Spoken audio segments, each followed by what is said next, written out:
PM Shri പുനഃപരിശോധനയ്ക്ക് 7-അംഗ മന്ത്രിസഭ ഉപസമിതി. CPI flat. പന്ത് കേന്ദ്രത്തിന്റെ കോർട്ടിൽ. കേന്ദ്ര സർക്കാരിന്റെ PM ശ്രീ പദ്ധതിയിൽ ചേരാനുള്ള ധാരണാപത്രത്തിൽ കേരളം ഒപ്പിട്ടത് പുനഃപരിശോധിക്കുമെന്നാണ് മുഖ്യമന്ത്രി പിണറായി വിജയൻ പറഞ്ഞിരിക്കുന്നത്.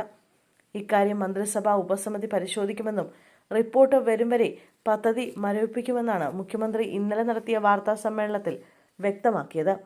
എന്നാൽ ഒപ്പിട്ട കരാറിൽ നിന്ന് ഏകപക്ഷീയമായി സംസ്ഥാന സർക്കാരിന് പിന്മാറാൻ കഴിയുമോ എന്നതാണ് ചോദ്യം. CPIയുടെ മുഖം രക്ഷിക്കാൻ CPM ഉപസമിതി പ്രഖ്യാപിച്ചത് കേന്ദ്രം അംഗീകരിക്കുമോ എന്നാണ് ഇനി അറിയേണ്ടത്. 7-അംഗ മന്ത്രിസഭാ ഉപസമിതിയാണ് പദ്ധതി പരിശോധിക്കുക. വിദ്യാഭ്യാസ മന്ത്രി V ശിവൻകുട്ടി അധ്യക്ഷനായ സമിതിയിൽ K Rajan, Roshy Augustine, P Rajeev, P Prasad, K Krishnankutty, AK Saseendran എന്നിവരാണ് അംഗങ്ങൾ. സമിതിയുടെ റിപ്പോർട്ട് വരും വരെ പദ്ധതി മരവിപ്പിക്കുന്ന കാര്യം കേന്ദ്രത്തെ അറിയിക്കുമെന്നും പിണറായി വിജയൻ പറയുന്നു. PM ശ്രീ പദ്ധതിയിൽ ധാരണാപത്രം ഒപ്പുവെച്ച് 7-ാം നാളാണ് സംസ്ഥാന സർക്കാർ പിൻവാങ്ങുന്നത്. CPI ഉയർത്തിയ ശക്തമായ പ്രതിഷേധമാണ് സർക്കാർ പിന്മാറ്റത്തിന്റെ കാരണം.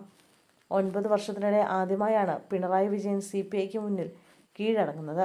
പദ്ധതി പരിശോധിക്കുന്നതിനായുള്ള ഉപസമിതിയിൽ CPIയിൽ നിന്ന് 2 മന്ത്രിമാരുണ്ട് എന്നതും ശ്രദ്ധേയമാണ്. ഉപസമിതിക്കെതിരെ പ്രതിപക്ഷ നേതാവും BJP നേതാവ് V മുരളീധരനും രംഗത്തെത്തിയത് ശ്രദ്ധേയമായി. ഒപ്പിട്ടതിന് ശേഷം എന്ത് പരിശോധനയ്ക്കാണ് ഉപസമിതി എന്നായിരുന്നു പ്രതിപക്ഷ നേതാവ് VD സതീശന്റെ ചോദ്യം. മുഖ്യമന്ത്രി CPIയെ വിദഗ്ധമായി പറ്റിച്ചുവെന്നും അദ്ദേഹം പറഞ്ഞു. കരാർ ഒപ്പിടുന്നതിന് മുമ്പായിരുന്നു മന്ത്രിസഭ ഉപസമിതി രൂപീകരിക്കേണ്ടത്. ഒപ്പിട്ടതിന് ശേഷം എന്ത് പരിശോധനയ്ക്കാണ് ഉപസമിതിയെന്നും കാലാവസ്ഥാ ഉപസമിതിയുടെ കാലാവധി പോലും പറയാതെ മുഖ്യമന്ത്രി CPIയെ വിദഗ്ധമായി പറ്റിച്ചുവെന്നുമാണ് VD സതീശൻ പറഞ്ഞത്.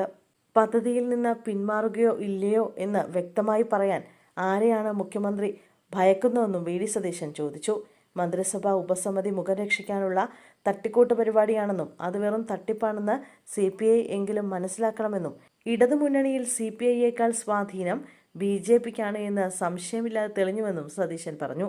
PM ശ്രീയിൽ നിന്ന് പിന്മാറാനുള്ള സർക്കാരിന്റെ തീരുമാനം ചരിത്രപരമായ ഒരു മണ്ടത്തരമായിട്ട് സമൂഹം വിലയിരുത്തുമെന്ന് V മുരളീധരൻ പ്രതികരിച്ചു. പ്രധാനമന്ത്രി നരേന്ദ്രമോദിയോടുള്ള വൈരാഗ്യം മൂലമാണ് പദ്ധതിയിൽ നിന്ന് പിന്മാറുന്നത്. രാജ്യത്തെ 95% കുട്ടികൾക്ക് ലഭിക്കുന്ന അവകാശം കേരളത്തിലെ കുട്ടികൾക്ക് ലഭിക്കാതിരിക്കുന്നത് ശരിയാണോ എന്ന് മലയാളികൾ ചിന്തിക്കണമെന്നും അദ്ദേഹം പറഞ്ഞു.